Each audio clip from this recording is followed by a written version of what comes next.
नमस्कार, मैं प्रांशी राठौर और आप देख रही हैं नेक्स्ट 9 न्यूज। समाजवादी पार्टी और भारतीय जनता पार्टी में इस वक्त मैनपुरी, रामपुर और खतौली सीट पर होने वाले उपचुनाव को लेकर जंग छिड़ी हुई है। मैनपुरी सीट पर सपा प्रमुख अखिलेश यादव ने अपनी पत्नी डिंपल यादव को प्रत्याशी के तौर पर मैदान में उतारा है। वहीं दूसरी ही तरफ भारतीय जनता पार्टी की तरफ से रघुराज सिंह शाक्य को आगे किया गया है। देखा जाए तो समाजवादी पार्टी एड़ी चोटी का बल लगाती हुई नजर आ रही है। यहाँ पर अखिलेश यादव अपने पिता यानी कि स्वर्गीय मुलायम सिंह यादव जी की इस विरासत को बचाने की तमाम कोशिशें करते हुए दिखाई दे रहे हैं और ऐसे में यहाँ पर उन्होंने अपने चाचा शिवपाल सिंह यादव का साथ भी मांग लिया है। नाराज चाचा शिवपाल सिंह यादव को उन्होंने मना लिया है और अब जसवंत नगर सीट पर पहुंचकर शिवपाल यादव ने जिस तरीके से हुंकार भरी, उस वक्त उन्होंने जमकर निशाना साधा न सिर्फ बीजेपी खेमे पर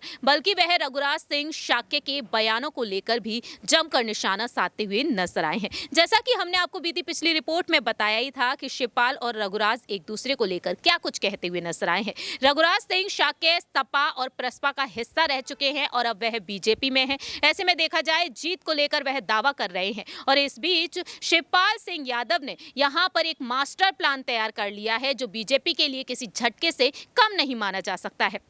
दरअसल अगर मैनपुरी लोकसभा सीट पर समाजवादी पार्टी की जीत होती है तो लोकसभा के दरवाजे डिंपल के लिए खुल जाएंगे और ऐसे में साल 2024 में बीजेपी के लिए यहां पर मास्टर प्लान भी तैयार किया जा चुका है। दरअसल आपको बता दें कि इस वक्त की जो खबरें सामने आ रही हैं उन पर गौर किया जाए। मैनपुरी लोकसभा सीट पर उपचुनाव में प्रसपा अध्यक्ष शिवपाल की चाल ने साल 2024 में होने वाले लोकसभा चुनाव तक यहां पर माहौल गड़बड़ा दिया है। साल 2017 के चुनाव के बाद सपा के विरुद्ध शिवपाल के इर्द गिर्द अब अपनी रणनीति बुनती हुई नजर आ रही है बीजेपी और ऐसे में देखा जाए तो यहां पर शिवपाल की अलग ही रणनीतियां देखने को मिल सकती हैं। आपको बता दें कि पहले फिरोजाबाद लोकसभा सीट पर अन्य क्षेत्रों में भी भाजपा को परिवार की रार का सीधा लाभ मिला था और दूसरी ही तरफ अखिलेश यादव और शिवपाल यादव के मिलन को सपा अपने लिए रामबाण मान रही है। ऐसे में देखा जाए तो नगर निकाय और लोकसभा चुनाव में इसका सीधा प्रभाव देखने को मिल सकता है।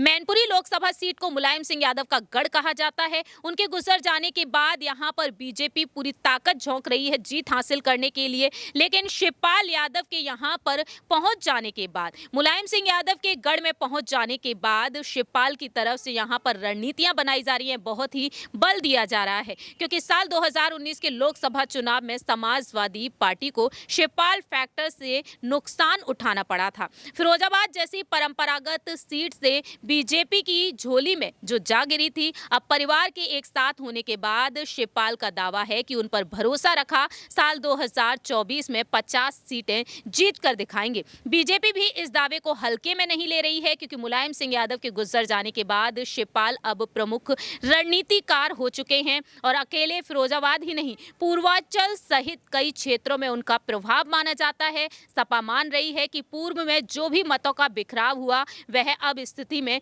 देखने को नहीं मिलेगा और इस तरह से यहां पर शिवपाल यादव साफ तौर पर रणनीतियां बना रहे हैं। भाजपा ने नई रणनीति बना ली है, विशेषकर उन सीटों पर जहां सपा के साथ शिवपाल यादव का व्यक्तिगत प्रभाव भी माना जाता है। उपचुनाव की बात की जाए तो मैनपुरी सीट को जीतकर प्रदेश में सारे गढ़ ढहाने का संदेश देना चाहती है और ऐसे में भाजपा को जहां एक और लग रहा था कि शिवपाल यदि चुनाव ना लड़े तो शायद यहां पर भूमिका बीजेपी की अहम होगी। जसवंत नगर सीट के साथ साथ देखा जाए, जसवंत नगर सीट को पकड़े रखने वाले उनके प्रत्याशी रघुराज सिंह शाक्य को बड़ा फायदा हो सकता है। अब शिवपाल अखिलेश के एक होने से भारतीय जनता पार्टी को बेहद बड़ा झटका भी लग सकता है क्योंकि गौर किया जाए इतिहास की तरफ तो यहाँ पर समाजवादी पार्टी कई सीटों पर जीत हासिल करती हुई नजर आई है। मैनपुरी में देखा जाए तो साल 1996 से लेकर अब तक समाजवादी पार्टी राज करती हुई देखी गई है, लेकिन अब नेताजी के गुजर जाने के बाद इस सीट पर